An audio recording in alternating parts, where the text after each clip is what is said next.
Chapitre 11. Opération délivrance. Enfin tous les petits dalmatiens étaient passés de l'autre côté de la cloison. Chippy s'apprêtait à en faire autant, après avoir poussé un gros soupir de soulagement, quand soudain elle s'avisa d'une chose terrible. Lucky, le plus turbulent des fils de Perdita et de Pongo, était resté en arrière. Il trouvait le programme de la télévision tellement passionnant qu'il ne pouvait décoller son nez de l'écran. Absorbé par l'émission policière, il ne s'était même pas aperçu des événements qui se déroulaient autour de lui. « Par les poils de ma moustache !» s'écria intérieurement le sergent Chippy terrifié. « Il faut que je le sauve lui aussi !» Et n'écoutant que sa vaillance, la chatte se faufila jusque devant le petit écran, presque sous les pieds de Samuel et de Gaspard. Par bonheur, les deux bandits étaient aussi absorbés que Lucky. Affalés dans leur fauteuil, ils se délectaient de leur émission favorite. Chippy s'approcha à pas de chat du petit chien et alla l'empoigner par la queue quand Samuel vint à son aide d'une manière inattendue. En effet, le chiot gigotait si fort devant l'écran qu'il bouchait la vue aux canailles. « Écarte-toi de là, sale bête !» s'écria Samuel en colère.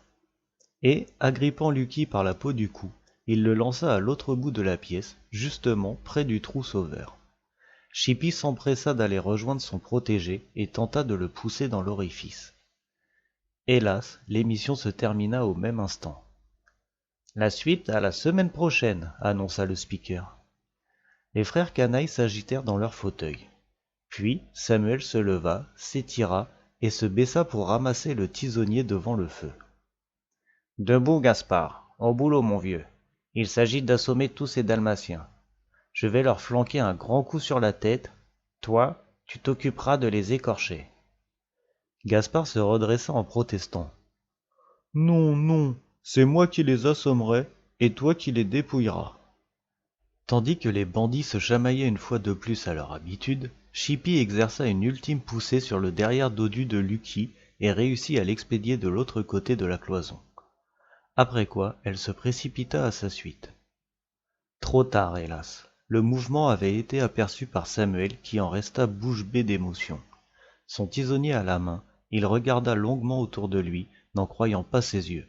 Tous les petits dalmatiens avaient disparu. Reprenant ses esprits, il s'exclama d'un air furieux. « Gaspard, Gaspard, regarde un peu. Les chiens se sont enfuis. Pfft, volatilisés. Ils sont partis par ce trou.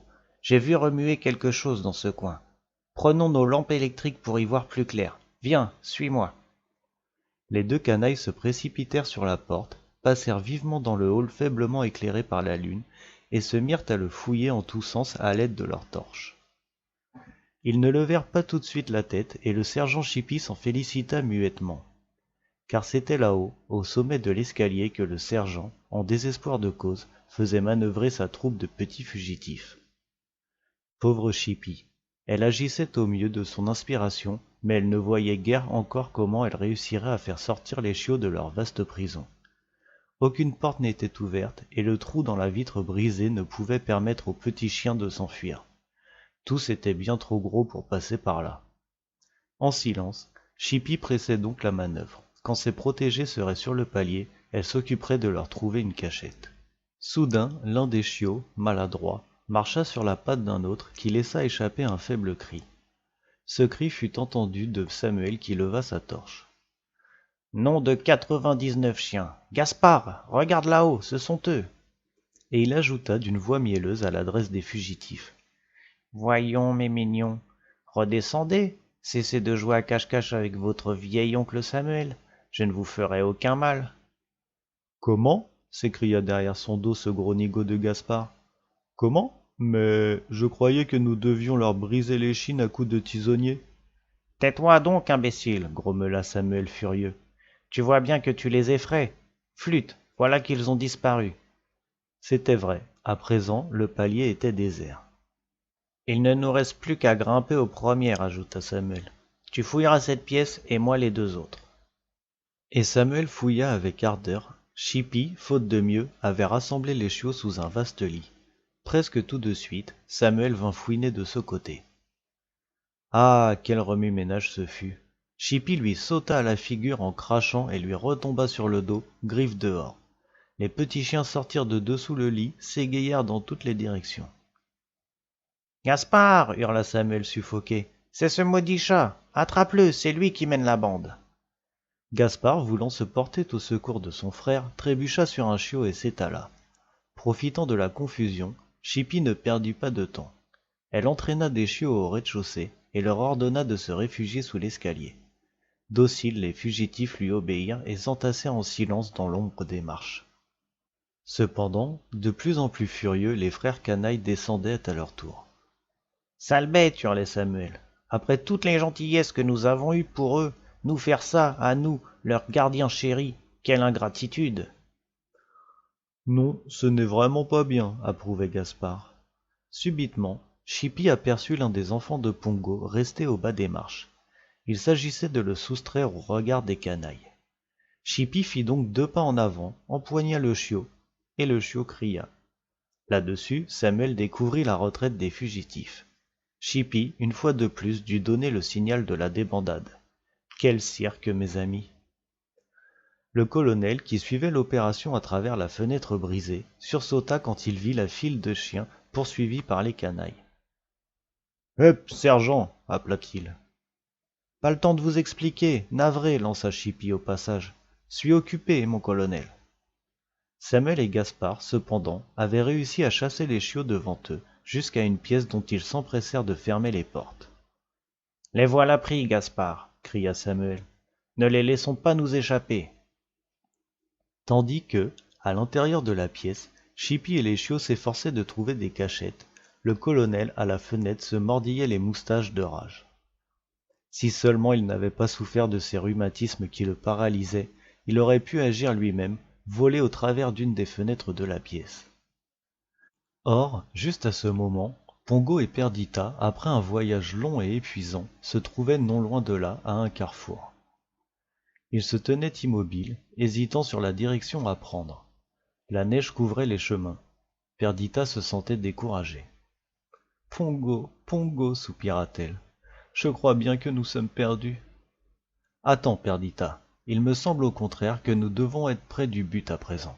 Je vais essayer d'établir un contact. » Et Pongo lança un appel dans la campagne gelée. Le colonel l'entendit. « Pongo et Perdita !» s'écria-t-il tout joyeux. « Enfin !»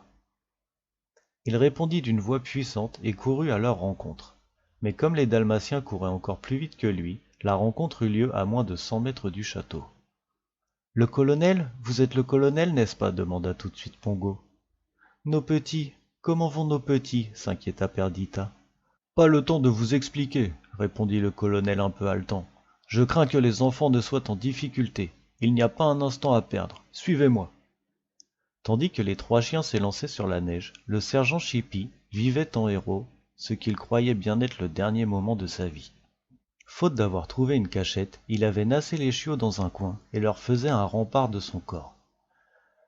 Piètre rempart en vérité. Déjà, Samuel brandissait son tisonnier. « Nous les avons, Gaspard, pas de quartier !» C'est alors qu'une bombe parut exploser derrière leur dos. Les carreaux d'une fenêtre furent pulvérisés. Volant littéralement à travers l'ouverture, Pongo et Perdita, c'étaient eux, atterrirent sur le tapis et se tinrent là, montrant les crocs dans une attitude menaçante. « Mais ce sont des hyènes enragées !» s'exclama Samuel, épouvanté. La suite ne traîna pas. Ce fut une mêlée sauvage de coups de pied, de crocs, de poings et de griffes. Moins agiles que les Dalmatiens et Chippy, les canailles se rossaient mutuellement dans leurs efforts pour se débarrasser de leurs ennemis. À un certain moment, pourtant, Samuel projeta Pongo contre la porte. Puis il prit une grosse bûche et l'abattit sur le chien effondré. Mais Perdita fit dévier son geste. Sous le choc, la porte vola en éclats. C'était l'issue idéale pour faire fuir les chiots. Du dehors, le colonel encourageait les combattants. « Bravo, sergent, vous êtes magnifique. Donnez donc à ces gaillards ce qu'ils méritent. » Mais Chippy avait autant de sagesse que de vaillance. « Sonnez donc plutôt la retraite, mon colonel. Sauf votre respect, c'est le moment. » Le colonel comprit que la chatte avait raison et obéit à son sergent. Chippy se hâta de faire sortir les petits par la porte fracassée. Puis elle leur fit prendre le chemin de l'écurie de capitaine. Pendant ce temps, Pongo et Perdita tenaient les frères canailles en respect. Pour finir, Perdita tira le tapis sur lequel Gaspard était debout. Le bandit tomba sur les bûches qui flambaient dans la cheminée. Il se releva en hurlant et renversa Samuel. Tous deux se trouvèrent projetés contre un mur. Sous le choc, une partie du vieux château s'effondra. Pongo et sa compagne en profitèrent pour aller rejoindre leurs petits. Fin du chapitre 11.